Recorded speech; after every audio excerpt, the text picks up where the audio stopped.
Kā zināt, kādu zobu pastu man ir jāizvēlās? Principā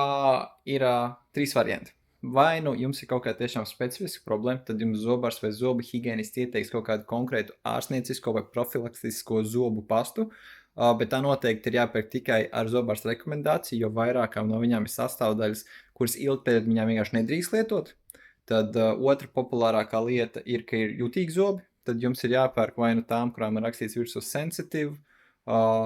zobu pasts, jo tur iekšā ir sastāvdaļas, kas palīdz noņemt šo zobu jūtīgumu, vai arī, ja jums ir visi zobiem ir daudz maz kārtībā, tad jums vienkārši vajag ļoti labu ikdienas zobu pastu, bet jūs negribat pirkt lētāko, tad tas, ko es rekomendēju visiem, ir šāda te apakēra zobu pasta, kas ir remineralizējuši zobu pastu, un tur iekšā ir sastāvdaļa, kas saucās nanohidroksilapatīts, ko viņi paši dēvē par šķidro zobu emalju, jo viņa gan līdzīgs tā sastāvs mūsu emaljai, un viņa palīdz aizpildīt mikroplaisiņus uz mūsu zobu virsmām, un tādā veidā viņas kavē vai novērš to, ka uz zobiem sāk veidoties karies jeb caurumi, un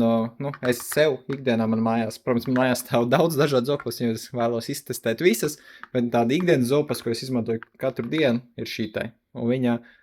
paciņa maksā 8 eiro, bet ievadot atlaižu kodu rudens, jūs varat dabūt papildus 5% atlaidi.